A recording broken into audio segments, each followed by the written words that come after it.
5 choses que les hommes remarquent en premier chez une femme et trouvent vraiment irrésistibles. Et attention, ce n'est pas du pipeau dans cette vidéo. Tu vas vraiment apprendre des choses. La première chose, c'est le physique, le charme, le look, enfin l'apparence. Et ça, c'est très important.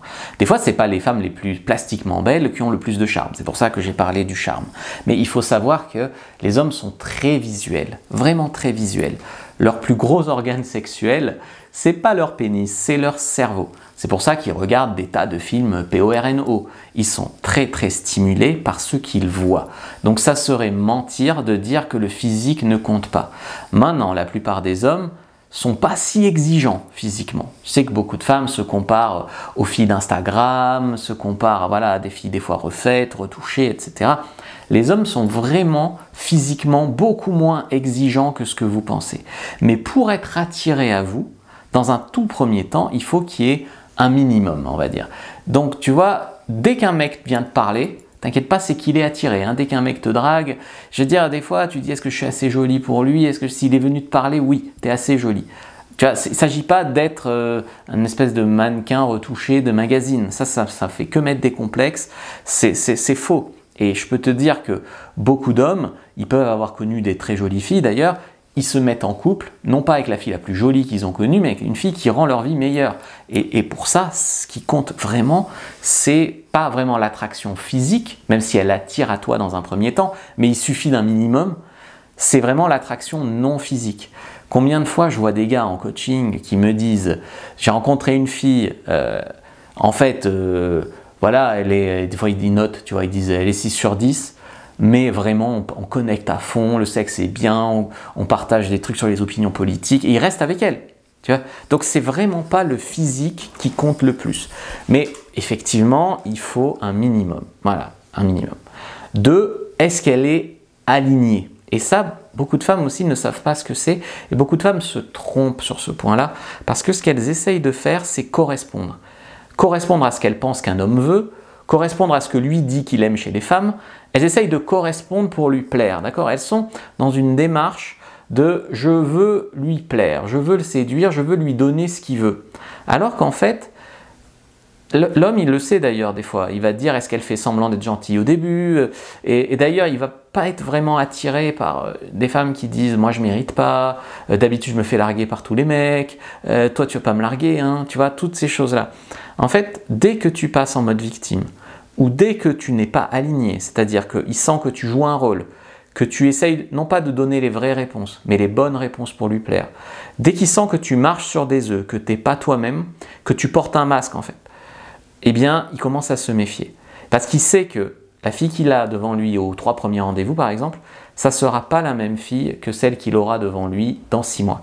Parce que les masques seront tombés.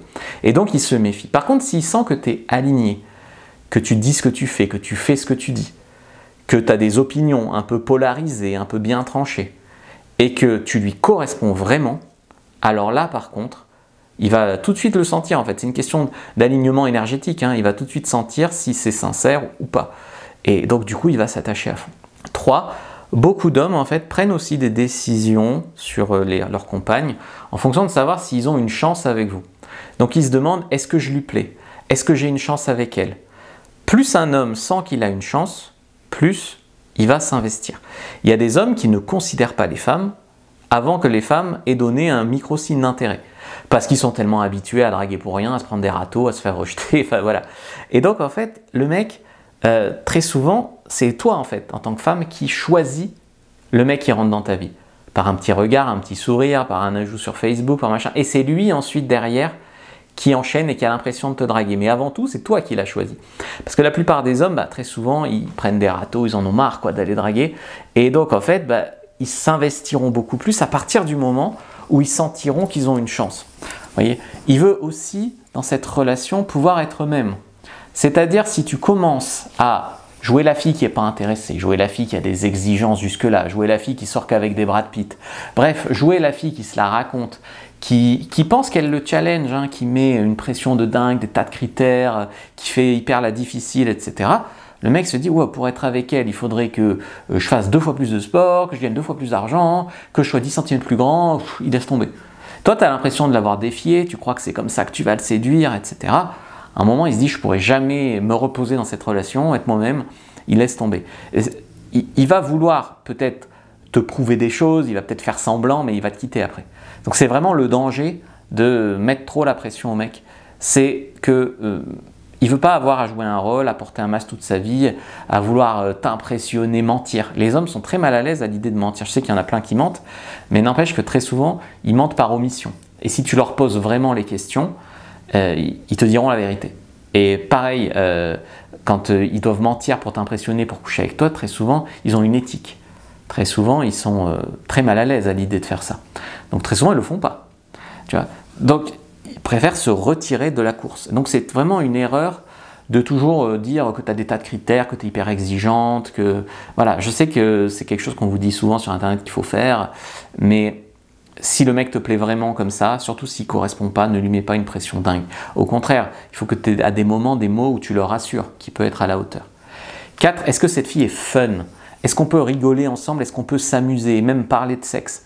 Alors ça, c'est très important. Un homme, il veut pas qu'une histoire sérieuse, il veut aussi une histoire drôle. Il veut des moments où vous faites des batailles d'oreillers, des moments où vous faites des roulades, des moments... Voilà. Je sais qu'il y a des femmes qui sont très sérieuses, cherchent du sérieux, je suis une femme sérieuse, machin, et c'est des dramas, c'est des ragots, elles racontent des trucs hyper superficiels sur leurs ex, voilà. Déjà, si tu rencontres un homme qui aime les dramas, qui aime les ragots, qui aime les machins, moi, je te conseille de fuir. Si c'est possible que tu fuis, voilà, je t'ai fait une liste de tous les red flags, tu peux la prendre, reviens dans la description de la vidéo, lien en commentaire épinglé. Les choses, si tu les vois chez un homme, fuis. Un mec qui aime les ragots, les rumeurs, les dramas, franchement, tiens-t'en loin. Et les hommes aussi, ils n'aiment pas trop ça. Par contre, ce qu'ils aiment, c'est une fille un peu rigolote, qui se prend pas la tête, qui fait ses petites blagues. Sauf que je sais très bien que quand vous rencontrez un mec qui vous plaît, vous êtes intimidé, vous y mettez de l'enjeu et vous osez pas être vous-même, vous osez pas faire cette petite blague, vous osez pas faire tout ça et c'est vraiment dommage. C'est vraiment très très dommage. Donc vraiment, il faut que vous soyez plus la vraie vous-même très tôt pour trier en fait ces mecs-là. Et il va sentir cet alignement et il va sentir qu'avec toi, il peut être lui-même, il peut faire des blagues, que tu en fais aussi. Et c'est très rare en fait, du point de vue d'un homme. 5. Que cette fille a la volonté de grandir. Et donc, elle veut être derrière un homme qui va aussi grandir. Et vraiment, il ne veut pas que ça soit figé. Je dis souvent ça, que ça soit d'ailleurs au lit ou en dehors du lit. Si on ne progresse pas, on régresse. Si on n'avance pas, on recule. Ce n'est jamais figé. Si par exemple, tu restes sur tes capacités sexuelles au lit sans vraiment explorer d'autres choses, être curieuse à ce niveau-là, ben, tu vas forcément t'endormir, régresser dans ton couple. C'est pour ça que je t'ai fait le guide de la bonne amante, par exemple. Donc il faut vraiment que le mec sente que vous allez mutuellement vous tirer vers le haut, que vous allez aller loin tous les deux. Une fille qui a de l'ambition, qui a de la vision, qui est ouverte à apprendre, qui est d'ailleurs ouverte, on ne te demande jamais d'être parfaite, mais qu'on puisse parler de tout, puisse avoir de la remise en question sur certaines choses. Ça, c'est important. Bien sûr, l'homme aussi, de son côté, doit être prêt à se remettre en question. Donc, vraiment, je dirais que la conclusion ici, et écoute bien cette conclusion, c'est que votre partie du travail, c'est pas de faire en sorte qu'il vous kiffe. Non, c'est pas non plus de rencontrer un homme qui vous plaît a priori et puis le changer en quelque chose qui l'est pas pour qu'il vous plaise vraiment. Le truc, c'est de trouver un homme qui a du charme, qui vous plaît, pas forcément pile votre genre, mais vraiment, voilà, qui vous plaît, qui a de l'attirance, et avec qui il y a de la compatibilité, avec qui il y a de l'avenir. Et votre job en tant que femme, c'est de trier, c'est de polariser et trier, attirer et trier. Parce que l'homme, en fait, ce qu'il va faire, lui, c'est qu'il va être attiré et vouloir niquer. Et après, il réfléchira après. Et donc, en fait, tu vas perdre trop de temps, tu vas te faire avoir, etc. etc. Donc, c'est vraiment à toi d'arriver à être plus toi-même. Donc, tu vas attirer plus, attirer mieux et à ne te lancer que quand tu sens que c'est fluide et que ça peut être compatible sur le long terme. Donc prends ta fiche sur les red flags, prends bien dans la description de la vidéo, lien en commentaire épinglé, like, commente, partage, abonne-toi et dis 100% d'accord en commentaire si tu es d'accord avec cette vidéo.